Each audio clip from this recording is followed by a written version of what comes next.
তাহলে এই যে পরমেশ্বর পিতা আমাদের সঙ্গে সর্বদা থাকেন, কথা বলেন, এটা আমরা বুঝতে পারি তো। আগেও বলতো, আর এখন আছে কেন বলে, এখন আছে কিনা কী করে জানবো, এখন কোথায় বলতেছে পাবো কী করে আমরা। আর পেরিতে খুলাম নয়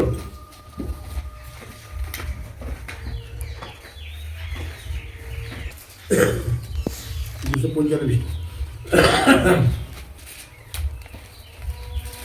পুরাতন নিয়মে সদাপ্রভু নিজে কার্য করতেন আর মনুষ্যদের সঙ্গে থাকতো। নয় বলছি, নয় বলছি, নয় থেকে তোলা, হ্যাঁ এটা আরেকটু বলছি। তাহলে আগে পুরাতন নিয়মে সদাপ্রভু নিজে কার্য করতেন, ভাববাদীদের দ্বারা, ভাববাদীকে বলে কার্য করাতেন, আর নতুন নিয়মে যিশুগুরুকে দিয়ে কার্য করাচ্ছেন। হ্যাঁ, এবার এক থেকে পড়ো। তাহলে যখন ঈশ্বরের প্রচার কার্য হচ্ছে দম্বেশকে, পৌল সেখানে যাচ্ছিল, সেই যারা প্রচার কার্য করছে, ঈশ্বরকে গ্রহণ করছে, তাদেরকে সব ধরে এনে নিয়ে এসে কারাগারে ভর্তি করার জন্য দম্বেশক যাচ্ছে পৌল।